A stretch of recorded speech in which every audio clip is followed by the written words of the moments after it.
Hi,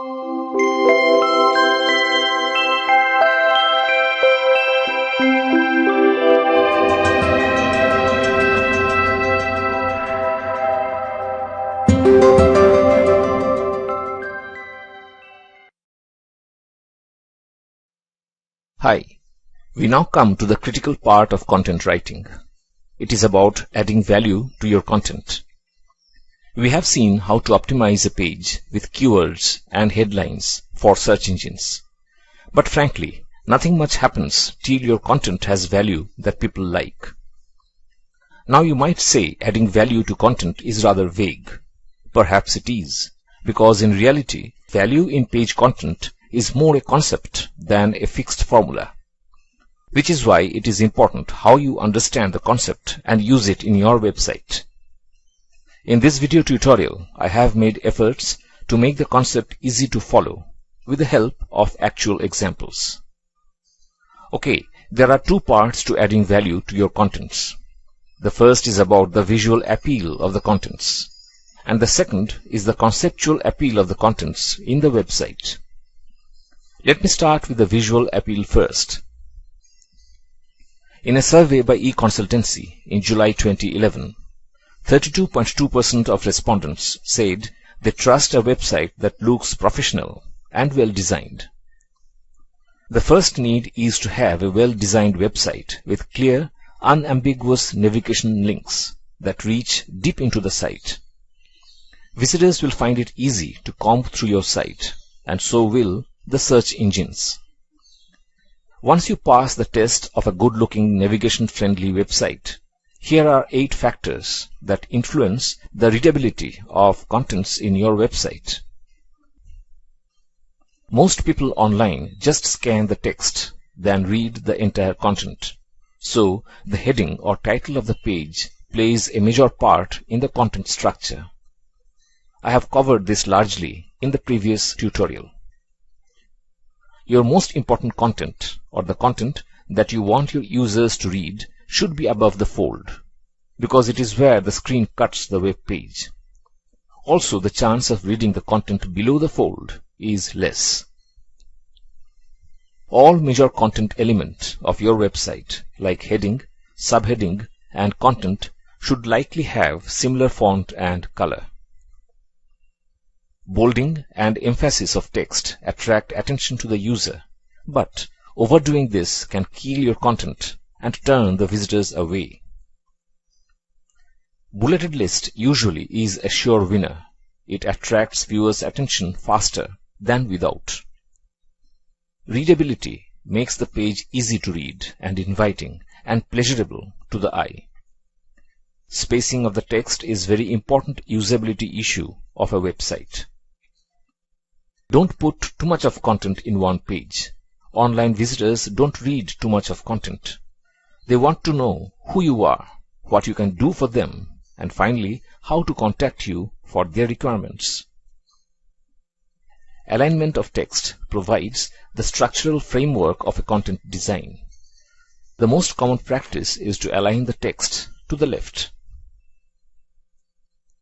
Let us now look at the conceptual appeal of contents. Let me start with the questions. Why do you want to read something? And what do you expect from what you want to read? This may be a book, a newspaper article, a blog post, or something else. In all likelihood, you like to read something because it helps you learn something, it informs you something, or it inspires you to do something. The something could be anything. It could be an account of a scandal, a gossip, a nice poem, a political speech, a thriller, a satire, a true story, a how-to article, or anything else. The bottom line is simply that when you read something, you want to gain something. And broadly, these are happiness, knowledge, satisfaction, and inspiration.